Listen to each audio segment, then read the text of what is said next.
How do we know that God is in control, that he gets his will fulfilled, and that we are part of his story? Well, sometimes things just line up so perfectly in our lives that something shines through, that this God who we have in our faith and experience in our prayers and reading the book of the Bible actually shows up in our personal life.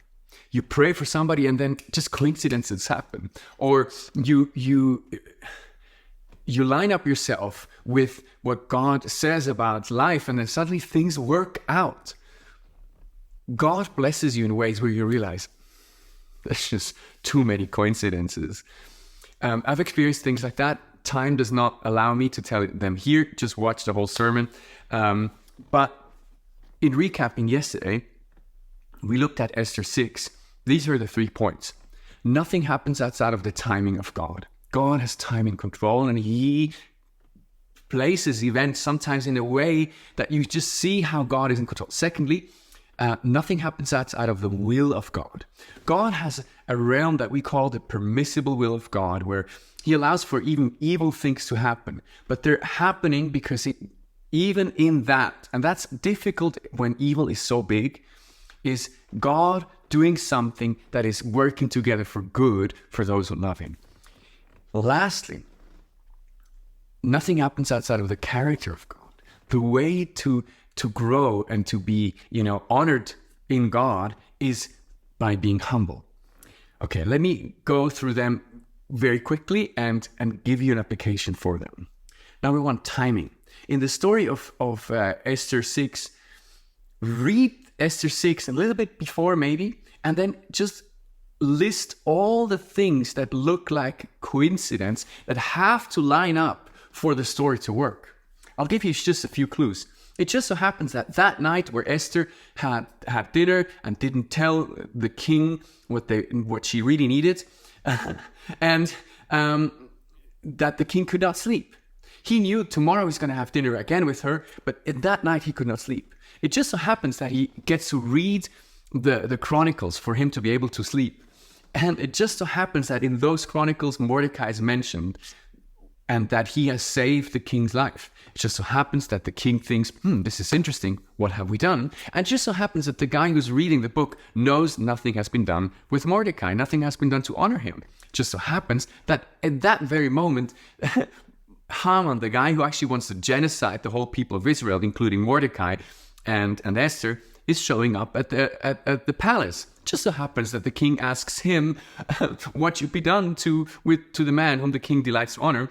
And it just so happens that Haman has a perfect plan for himself, whereas the king thinks, oh, this is a great plan, do it to Mordecai.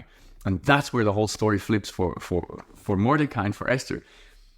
So many little things have to line up. It's the perfect timing in this moment. It just shows somebody is actually working here. Number 2, nothing happens outside of the will of God, right? God wanted Mordecai and Esther to be saved. He does it in his most artful way. Thirdly, nothing happens outside of the character of God. In 1 Peter, it says that, humble yourselves, therefore, under the mighty hand of God, that in due time he would elevate, honor you, right? So this is the equation. If you humble yourself under God, in due time, he will elevate you. The converse is also true. If you elevate yourself, in due time, he will humble you. Now, the question is just, where do you want to be placed? Now, humility is not feeling horrible about yourself and being like, humility is a correct self-assessment of who we are. And that's humility. If you know you're good at something, then you're good at something. You don't have to feel bad about that. What you need to know is that this is a gift from God, right? Humble yourself under God. This is all from God. Mordecai is a very humble person because when he gets all this honor, nothing of it touches him. While Haman is not humble. He has elevated himself. And when he has to honor his arch enemy, basically, he dies inside. Something in him just breaks. And his wife also also distanced himself from him already. She's like, if you are losing against Mordecai, you'll be overcome, So here's the application. Trust. Share together. If you're listening to that in a Connect group or with friends, ask yourself, where am I at? Challenge to trust God that He is correct in His timing, that He is correct in His will, that He will get things done, and that His character will get through. Because this is a great message when everything is working out, right?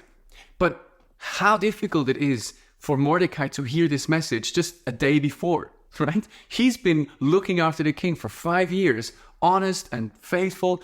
Things have not been working out for him up to that night. So talk together, discuss it. If you're alone, talk to God in prayer. Like, I don't see this lining up. That's exactly where we should be, where we should talk to God and see and pray that He would bring His will in our lives. That's a prayer from Jesus, your will be done on earth as it is in heaven. All right? God bless you. Have a wonderful week.